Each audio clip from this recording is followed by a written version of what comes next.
Meta is bringing their Llama AI to Quest 3. They've also officially rebranded their storefront to the Horizon Store. My friend Shield Futuristic joins me to break it all down. It's a live Open Daily podcast. Let's talk about it.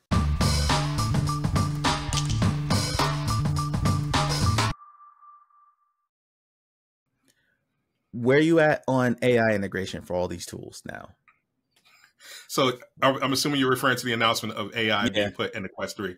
Well, yes, AI being put in Quest 3. You know Google's going to launch, or Samsung and Google are going to launch with theirs. Apple already has their stuff integrated. I thought that the Quest 3 should have launched with this. Like when they announced it, I'm like, oh, why isn't this automatically on my Quest 3, right? Could not agree more. I thought the Quest Pro should have launched with that. Sure. AI's a tough one, right? Like, okay, the real question you should ask is, do you use AI right now? Do I use it? Yes. But okay. I'm a community manager, so it helps me write stuff. So there's a specific job function. Do I use it in my everyday life? Do I have like Siri look up stuff for me? No. But for a professional reason, yes. But I don't know enough people who use AI in their daily lives right now, including like people younger than me, like my kids. They use it when necessary, but it's not like an integrated part of their lives. Maybe I'm assuming that's coming probably, but are we one generation removed from that? Or are we 2 to 3 decades removed from that? So here's the thing that Apple does, which is so genius. People don't realize that they're using AI every day because Apple weaves it so effortlessly throughout all of their products that you're using it in the basic things. And that's the future of AI that I expect to see, not talking to Chat GPT directly or like Microsoft running in the background and copying everything that you do so that you can recall information. There is a lot of AI features that Apple weaves in that are beautiful. And I suspect that we're going to see a lot of that in Google as well. Okay. So as far as the Meta part goes, number one, and I talked to my boss about this earlier because we had to record something for work. And I said, hey, so AI can see the pass-through glasses now. And she was like, the devs can't. That was going to be my next statement was, how is it that you let your AI now see the mixed reality pass-through cameras, but you can't let your developers see it? And there's a whole bunch of use cases that developers can use that for. I found that whole part really interesting. Like that is, and I'm not a developer, but I was wondering about that too. Like I'm thinking that would be something really useful for devs. As a user, it seems cool as a gimmick, but I don't know how I would use it on a regular basis. I'm not walking around my, what's that? Sorry, no, go ahead. I'm not walking around my house with my headset on, asking questions and pointing at things and trying to figure out what it is. And I'm not wearing my headset outside of the house. So I'm not sure how to use that, but I'm sure a very crafty developer, once they allow them to access the camera, could come up with some really compelling games using AI. That could be kind of interesting. So there's games. I'll start with a game example. Let's say you're making a horror game, but it's using elements of your house. And you can now create a complete haunted house just by walking through your house, letting it be scanned, and letting the AI build in like assets and things like that. Excuse me. Oh, you have a door here. Well, here's where something can jump out at you. Here's where a good sound cue would be. You can actually write an AI that will procedurally generate a haunted house for you. Imagine that as like a pass around game where you got friends over. That could be cool. That could be cool. But right now, as into the headset, I don't know how they're using it. I don't know how they're going to use it, but it's a cool idea. But that's something that you would need access to the pass-through cameras to be able to do. Like you need to know what you're looking at to be able to build something for that. Like mixed reality now is limited to a lot of like kiosk developed versions, except for something like Specialized from Resolution Games, because the headset doesn't know what it's looking at. So God forbid it doesn't know that there are stairs right there where it's telling you to walk. You know, there's a huge liability there that they really need to open that up for. In terms of non-gaming cases, think of cooking. Think of being able to lay out just a bunch of ingredients on your counter, let your headset or whatever you're wearing, your Meta Rebrands, whatever, scan that, and then spit out a recipe for you to make. Hey, I have this, this, and this. What can I make for dinner? Imagine opening your fridge and opening your cupboard and being able to look and just see everything you have. And Llama or Siri or whatever, Alexa, whatever headset you're on, whatever ecosystem you're in, says, here's some recipe ideas I have. Boom. I mean, that could be cool. Isn't there an app right now on the App Store, on the App Lab that does something like that, where there's a cooking app and you can see, it'll look at your fridge and come up with the ingredients and tell you something cool to cook? Yes, but you have to manually input that. It doesn't, you're taking the user discretionary part out of it. You're taking the user input out of it. that's where I think the power of AI and like and having room scanning information can actually do for you. Um, and then back to the gaming part of it, think of a game like Demeter and how we were both kind of like meh on that because there was like there were like issues with how stuff was played spatially, things like that. Now give that game full access to your room so it knows exactly where things are. Like my desk where I'm doing the setup right now is directly next to my bed. So imagine that it can scan that. No, that's not just a table. That's an actual bed. There's space under there where I can send an asset or I can have something come out from there and attack you or whatever. Like there's so many different ideas that developers I'm sure have that they can't do because they don't know what they're looking at. So they're just going off of the user has to set up a play space. Okay, I know there's a window here, like what Drop Dead did. I know there's a window here. So I know that a zombie can break through that window. I know there's a door here. I know a zombie can kick in that door. I know there's a wall here. So I'm another one who can break through a wall. They're doing the best of what they have, but the possibilities of what they could build if they had access to everything, I think is incredible. And I get that there are privacy concerns, but you just gave your AI access to it. So, you know, like if you give me your AI access, what's the difference? I think it just comes down to people not trusting Meta yet. And I think once they feel like they're in the go spot to pull it to allow developers to execute with that, they're going to release that to the devs. Yeah. Right now, Meta just can't do things that Apple is allowed to do or other companies are allowed to do because, you know, Meta. All right. Use the Horizon app lately? Have you opened this? You mean that app that's on my phone? I didn't even recognize the icon. What is that icon? I don't know. It's just like broken O looking thing. It's like the one to bring back the Oculus logo, and then to cut the side. I was like, what the hell is this? Like, I did not know what that was. I knew where it was because of the placement on my phone. But when I opened it, I was like, that's not the Meta logo. That's not the Oculus logo. What the hell is this? And then you open it and you get flashbanged immediately because they took away dark mode. Like, what are we doing? Understand. It's such a confusing app. It was very simple before. I don't even like when you're in the app to even get to the store. It's just overly complicated now to find things. I'll get used to it, but I like the old app better. Number one, I found dark mode right away. That was the first thing I looked for because I was pissed. I was pissed when I opened that. I hate light mode and all things, like dark mode for life.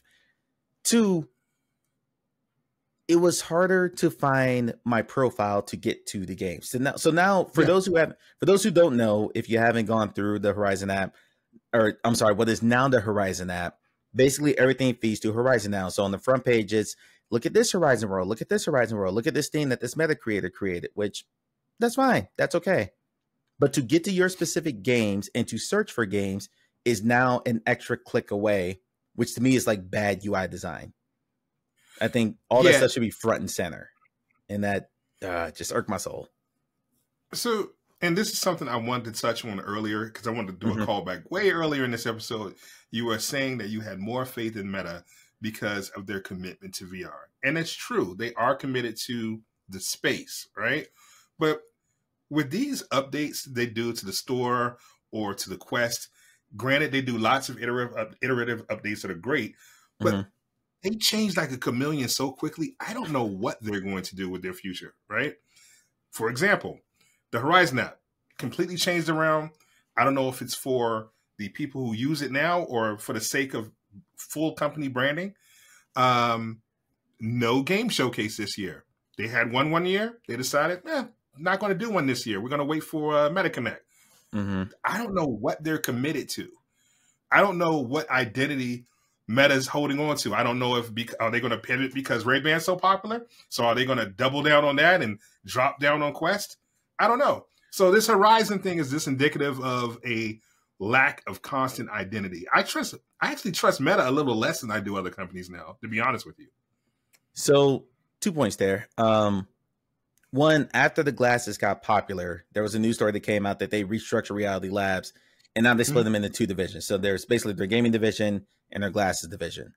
I think everyone was caught off guard about how popular the glasses were, and they're still trying to figure out how much they want to dedicate to that, as opposed to what when they far exceeded their sales projections, they were like, okay, we got to strike while the iron's hot. Basically, they figured we might have lightning in the bottle again, just like they had with the Quest 2, and they just kind of ran with that.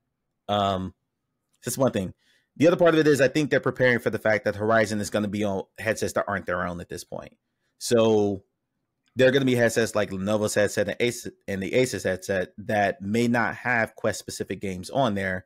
So they're kind of moving the Quest library to a secondary function, knowing that this OS has to be ubiquitous across multiple different headsets and manufacturers and companies.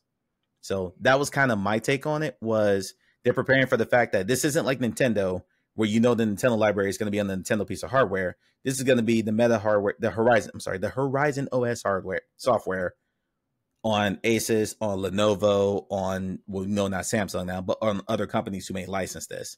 And they don't necessarily want to see Gorilla Tag front and center. So is Horizon, Horizon's for the multi-operational systems. Meta is what then? Like where can we expect to see the Meta logo? I am of the opinion that Meta will eventually, let me rephrase this. I'm of the opinion that Meta eventually wants to move away from hardware being such a big part of their line. They kind of stumbled into being a tech company when they bought Oculus. Meta was a social media and an ads company before all this stuff happened. That's how they built their fortune. And they're not making money in hardware right now. They never have been making money in hardware. They might be making some money and some profit on the Ray-Bans now, but they do not make money on Quest headsets because they subsidize them so much. And I think the move to the Horizon OS is them moving into a situation where they can license this software and they're going to make so much more return on investment on that versus continuing to pump out Quest headsets every year. Do I think they stop making Quest headsets at some point? No, not anytime in the next. I think we see at least a Quest 5 and 6, but I can see a future where they emphasize that product line less because their software is really what's driving their profit margins, if that makes sense. Right. So, I mean, I guess my question is the Horizon brand or company part for the VR, and then the Meta logo and all that is for the glasses and the software? I'm just trying to figure out what the separation in the company is now, because they're not getting rid of the Meta logo. I'm just wondering where that goes and where Horizon goes and, what that is. I think you nailed it on the head. I think Horizon is going to be their software end of it. Because now, and then Meta will be like Meta will be the ads business, the Facebook, WhatsApp, Instagram, all that stuff. That will all still be Meta branded. But when you're getting into like software development, that's going to be Horizon. All that's just going to be Horizon, built with Horizon OS, whatever. But now, when you boot up the Quest, I really like that Meta logo. If they change that to the Horizon logo, I remember people rebelled though because they took the Oculus logo away and they put the Meta logo there. But it was better. It was better. Yeah. That's a controversial take. A lot of people love Oculus. If they ever took away Oculus Publishing too, I will laugh my head off. If they call that Horizon Publishing, I'm going to laugh my head off if they do that. You know it's coming. Because they made this whole big deal about we're Oculus Publishing now. The name will live on forever as we stick to VR games. They'll have the Oculus logo on them because we're Oculus Studios and yada, yada, yada, whatever. Well, that was my point. I don't trust companies because this happened to me with Microsoft and Xbox. I don't like when companies don't have a vision that's long-term and stand firm on it. Are you saying Microsoft doesn't have a vision? Are you saying I'm sorry, what? Are you saying Microsoft doesn't have a vision? I'm saying they shift too easily. That's what I'm saying. I'm with you. They pivot too easily. Like again, people may say what they want to say about the 360. What was that thing? The Kinect. Which one? The Kinect. The Kinect. Thank you. The Kinect had a lot of potential. And then when they quickly abandoned it, and it just became the HD twins with the PS3, there was no distinction anymore. And I think Microsoft pivots too quickly, and I'm starting to see that same level of behavior in Meta, which worries me a little bit. I like companies with a strong grounding, and they stick with it even when times are rough, and tweak here and there, but they stick to the long term vision. So I don't know what Meta's doing. I don't know what their long term vision is. Who knows? Okay, so we'll dismount with this. Do you have more faith in right now? In terms of making a product that you want to make and support in the long term, Meta, Apple, or Samsung / Google? Meta has more skin in the game. I'll give you that. I am rooting for Apple. I think Google is going to be a dark horse. That did not answer your question. No, because if Apple Vision Pro were affordable, I would own one right now. Straight up. Yeah. I would own one right now because I am an Apple guy like you. I have a Mac. I have a desktop now because I needed one for work, but I have an iWatch, I have an Apple Watch, I have an iPad, I have an iPhone. I have all the Apple products, other than I don't use my laptop every day because my laptop is fairly old now. My PC is more powerful than that. But but I don't know if I trust Apple in this space long term. I'm interested in what Samsung's doing, and you've kind of sold me on the fact that I don't expect Google to bail on it because they're not making the hardware. So I feel a little bit better about that. So I asked you that question because I don't have a clear answer. So I'm curious what someone else would say. I'll say this: Meta, Zuck is the only one, and I don't have to like Zuck, but I'll give him this much. He has been committed for a really long time, and he's not backing out. He's in too deep now, and I think that if anybody's going to see this all the way through to the bitter end, it's going to be Meta. That's where I'm at with that. So I'm going to ride with Meta. I wish it were Apple, but Apple kind of screwed me over as a professional user years ago with Final Cut. That's a whole other story. But yeah, I'm going to. We'll talk about that offline. I want to hear that story. But I'm going with Meta. I'm going to go with Meta. I think Google will surprise us though. Okay. And no love for Sony? Sony's done. They're done. They're done. They never. Sony makes me I held a straight face. I held a straight face to get that question out. I was trying not to laugh. Yeah. All right, we'll end it here. Thanks for hanging out, show. We're gonna have you back on. Show's gonna be a regular fixture on the pod moving forward. So pretty much whenever we want to chop it up about anything, we're just gonna hit record and just start talking. All right, man. I'll talk to you soon. Thanks. Peace. Thanks for inviting me, man. Take it easy.